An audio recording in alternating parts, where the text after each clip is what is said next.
नमस्कार दोस्तों, एग्जाम सारथी YouTube channel में आप सभी का स्वागत है। राजस्थान जीके के पार्ट 26 में आज हम देखने वाले हैं प्रदेश से अरब सागर की ओर बहने वाली नदियां। ये इस टॉपिक का सेकंड पार्ट है। अगर इससे पहले का पहला पार्ट आपने नहीं देखा हो इसी टॉपिक का, तो आप राजस्थान जीके की प्लेलिस्ट में जा कर के देख सकते हैं। प्लेलिस्ट में आपको राजस्थान जीके सर्च करना होगा और वहाँ से आप सारे वीडियोज़ देख सकते हैं। तो चलिए शुरू करते हैं। तो आज हम जो शुरुआत करने वाले हैं वो करने वाले हैं लूणी नदी से। लूणी नदी से शुरुआत करने वाले हैं, जो कि जाकर के गिरती है कच्छ के रण में। अब इसका उद्गम कहाँ से होता है और प्रवाह क्षेत्र क्या है, इसको याद रखने की एक ट्रिक भी आपको बताएंगे। उससे पहले कुछ महत्वपूर्ण तथ्य जो है लूणी नदी के बारे में हम देख लेते हैं। लूणी नदी, इस नदी का प्राचीन जो नाम है लवणवती नाम भी है। पुष्कर के पास इसका नाम जो है साकरी नदी हो जाता है। उद्गम स्थल से अजमेर तक इसको सरगावती सागरमती नदी इस नाम से जाना जाता है। जालोर में इसे रेल या नाड़ा के नाम से जाना जाता है। इसके अलावा मीठी खारी नदी, मीठी और खारी नदी के नाम से जानी जाती है। मरुस्थल की गंगा, पश्चिमी राजस्थान की सबसे लंबी नदी आदि नामों से लूणी नदी को जाना जाता है। कालिदास ने इस नदी को अंतः सलीला कहा है। इसका जल जो है बालोतरा जो कि बाड़मेर में स्थित है, तो बालोतरा के धरातल का जो स्थल है उसके पास की जो नदी के पेटे के स्तर से भी नीचे है। जैसा कि हनुमानगढ़ जंक्शन की हमने बात की थी कि जो घग्गर नदी के जो पेदे जो होता है, नदी का जो पेंदा होता है, पेटा जो होता है, उससे भी नीचे है। उसी तरीके से बालोतरा का जो धरातल का जो सी लेवल है वह इस नदी के पेटे से भी नीचे है। तो इसका जल बालोतरा जो बाड़मेर तक तो मीठा आता है और बाद में क्या हो जाता है, खारा हो जाता है। तो इस प्रवाह क्षेत्र को गोडवार प्रदेश भी कहते हैं। ये जो बाड़मेर का ये जो आसपास का प्रवाह क्षेत्र है इसे क्या कहते हैं, गोडवार प्रदेश। लूणी की नदी, जो लूणी नदी है इसकी कुल लंबाई 495 किलोमीटर है। जो राजस्थान के अलावा गुजरात के कच्छ में भी इसकी लंबाई है। राजस्थान में 330 किलोमीटर है और बाकी बची हुई गुजरात में है। राजस्थान की लूणी नदी घाटी में सर्वाधिक संख्या में उपघाटियाँ हैं।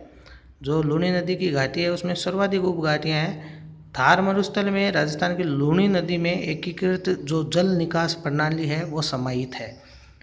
इसी तरीके से सरदार समंद परियोजना लूणी नदी के किनारे स्थित है। तो ये थे लूणी नदी के बारे में कुछ फैक्ट्स जो कि अक्सर परीक्षाओं में पूछे जाते हैं। अब हम देखने वाले हैं लूणी नदी को याद करने की ट्रिक। तो लूणी नदी को याद करने की ट्रिक है लूणी नाना पाजो व बाबा के पास जाओ। यानी नाना पाजो लूणी को कह रहे हैं कि लूणी नाना को पाजो, यानी नाना पाजो और बाबा के पास जाओ। नाना पाजो का मतलब नाग पहाड़ अजमेर से इसका उद्गम होता है। फिर ना का मतलब नागौर से होते हुए फिर ये पाली, जोधपुर और फिर बाड़मेर तक जाती है। बाड़मेर में बालोतरा से, इससे पहले बालोतरा से पहले पानी जो होता है इसका जल होता है वो मीठा होता है, बाद में आगे बालोतरा से आगे खारा हो जाता है। फिर जाओ में जालोर और ओ मतलब अरब सागर के कच्छ के रण, यानी जो गुजरात का कच्छ का रण है उससे होते हुए अरब सागर में गिर जाती है। तो ये इसको याद रखने की ट्रिक है। आप चाहें तो इसको याद रख सकते हैं। इसके अलावा आप बार बार जब रिवाइज करेंगे तो आपको वैसे भी याद रह जाएगी। इसके अलावा लूणी नदी की कुछ सहायक नदियाँ भी हैं। सहायक नदियाँ वो होती है जो कि एक बड़ी नदी में छोटी छोटी नदियाँ आकर के मिलती जाती हैं, तो वो क्या होती है, उसकी सहायक नदियाँ होती है। तो लूणी नदी की जो प्रमुख सहायक नदियाँ हैं इनको भी याद करने की आप ट्रिक देख सकते हैं कि जम्मी की सासू लूण एवं लीला खाकर बाजो। तो ये ट्रिक आप चाहें तो याद रख सकते हैं। यहाँ पर जमी का अर्थ है जय से जमाई नदी और मी से मीठड़ी नदी, यानी ये इसकी सहायक नदियाँ है लूणी नदी की। सासू यानी सागी नदी और सूगड़ी नदी। इसके अलावा लूण यानी कि लूणी नदी की सहायक नदियाँ हैं ये। लीला यानी लीलड़ी, ये भी एक नदी का नाम है।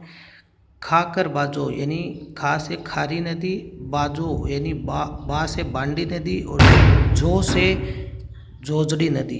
तो इस तरीके से आप इन नदियों के नाम को याद रख सकते हैं। अब ये जो सहायक नदियां हैं लूनी नदी की, ये कहाँ कहाँ से इनका उद्गम होता है उनको हम देखने वाले हैं। उससे पहले ये आपकी है लूनी नदी, जो यहाँ से निकलती है और इस तरीके से कच्छ के रण में पहुँच जाती है। उद्गम होता है अजमेर के नाग पहाड़ से। यहाँ से उद्गम होने के बाद में जो इसमें पहली नदी जो मिलती है उसका नाम है जोजड़ी नदी। जोजड़ी नदी कहाँ मिलती है?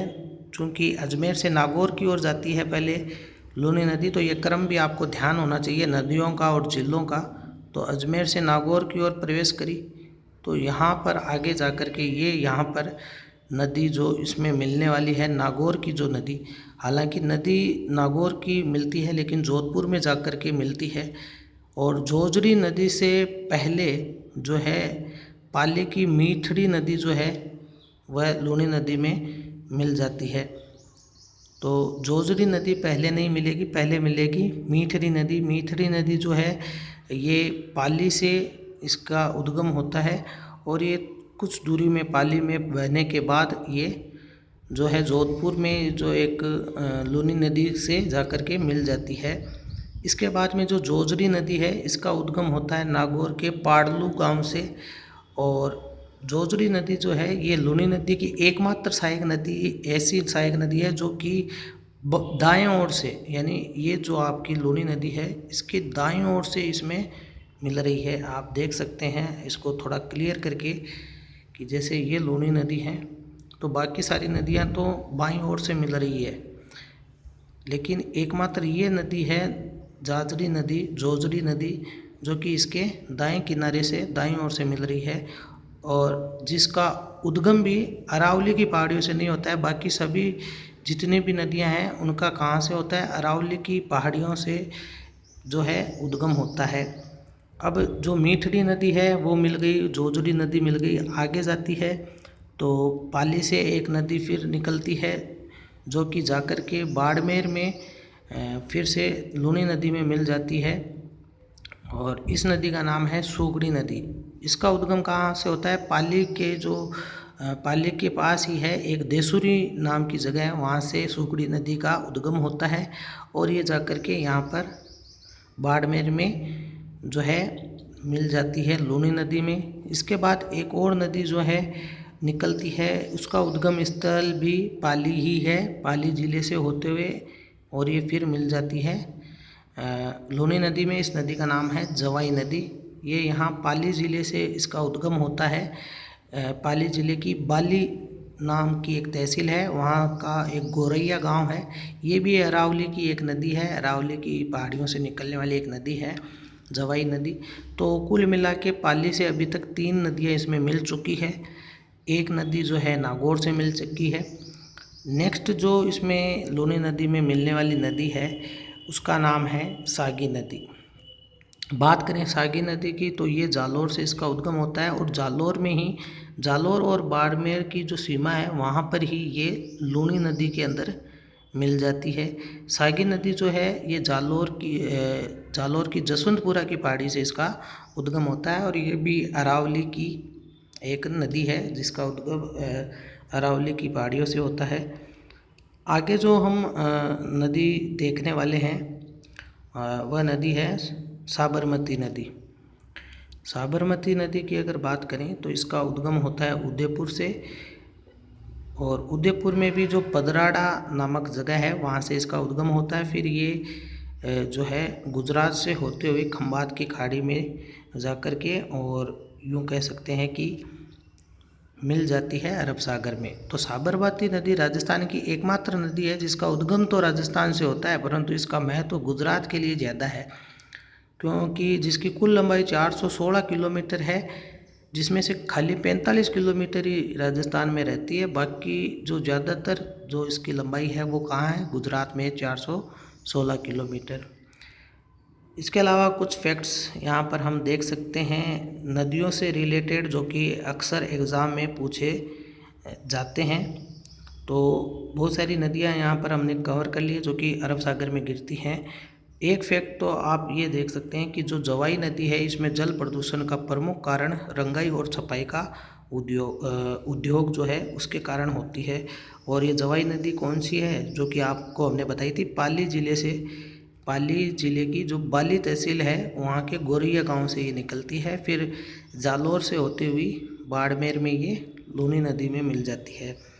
अब अगला जो हमारा पॉइंट्स है वो आप देख सकते हैं कि राजस्थान की जो प्रमुख नदियों की लंबाई है, इसके जो आंकड़े सरकार द्वारा इन नदियों के लिए कराए गए विस्तृत सर्वे यानी वेब कोस्ट की जो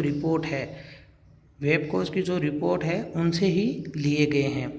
अतः जो भी इनके आंकड़े हैं लंबाई के वो पूर्णतः सही है और इसकी जो रिपोर्ट है IMTI कोटा में मौजूद है।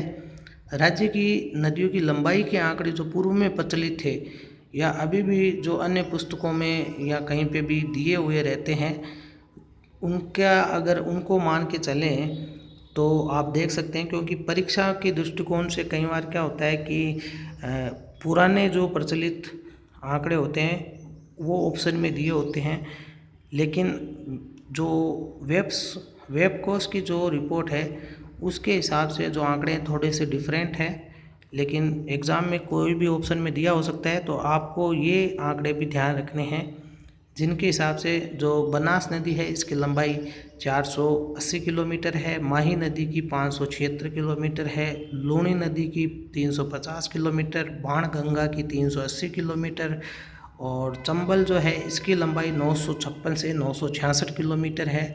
और चंबल जिसकी लंबाई राजस्थान में 153 किलोमीटर या 135 किलोमीटर है। दोनों में अभी कंफर्म नहीं है कि ये कितनी किलोमीटर है, तो कोई भी ऑप्शन में मिले आप कर सकते हैं। आने वाले वीडियोस में हम देखेंगे जो बंगाल की खाड़ी में गिरने वाली नदियां हैं, उसी वक्त हम चंबल नदी को भी देखने वाले हैं। तो अगर ये वीडियो आपको पसंद आया हो तो इसको लाइक करें, शेयर करें और हमारे चैनल को सब्सक्राइब करें। धन्यवाद।